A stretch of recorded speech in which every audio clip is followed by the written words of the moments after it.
भिवानी महेंद्रगढ़ से सांसद धर्मवीर सिंह ने कहा, केंद्र सरकार ने जीएसटी दरों में बड़े बदलाव करके आमजन को राहत देने का कार्य किया है। इससे न केवल आम व्यक्ति की जरूरत की वस्तुएं सस्ती होंगी, बल्कि देश की अर्थव्यवस्था तेज गति से आगे बढ़ पाएगी। उन्होंने कहा, इससे देश के 142 करोड़ जनता को सीधा लाभ मिलेगा और आने वाली दीपावली और नवरात्र के समय इसका असर नजर आएगा। सांसद ने बताया, 2017 में जीएसटी की शुरुआत एक देश एक टैक्स के नारे के तहत की गई। अब रोजमर्रा की वस्तुओं पर टैक्स को 28% से घटाकर 18% और 12% से घटाकर 5% किया गया, जबकि सिर्फ लग्जरी और विलासिता की वस्तुओं पर टैक्स बढ़ाकर 40% किया गया। उन्होंने आमजन से अपील की कि नई टैक्सेशन प्रणाली को समझते हुए सरकार की आर्थिक नीतियों का पालन करें।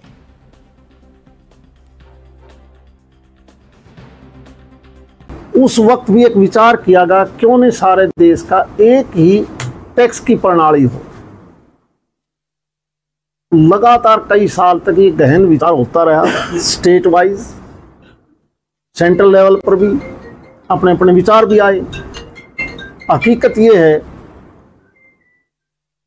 टैक्स का नाम कोई भी हो, कहीं कोई एक्साइज का नाम भी हो सकता है, कहीं कस्टम भी हो सकती है, कहीं सेस भी था, कहीं वेट भी था।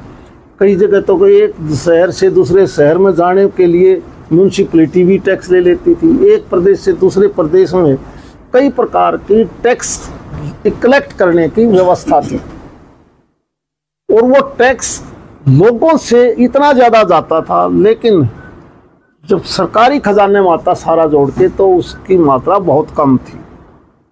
इसका मतलब बिचौलिए संस्थाएं जितनी थी, स्टेट की थी या सेंटर की थी, जिसको हम अधिकारी ब्यूरोक्रेसी भी कहते हैं, वो छोटी हो बड़ी हो, देश का पैसा तो गया, प्रदेश का गया, उत्पादक का गया और कंज्यूमर का भी गया। गया किसकी? कुछ जेब में चला गया। तब ये विचार आया कि क्यों नहीं एक ही प्रणाली बना लें। आपको याद है, फिर भारतीय जनता पार्टी आदरणीय नरेंद्र मोदी जी के नेतृत्व में एक बिल पास होया, जिसको हम जीएसटी बोल देते हैं। यानी उस बिल को बड़ा टाइम लग गया, सारी रात तक पार्लियामेंट चलती रही।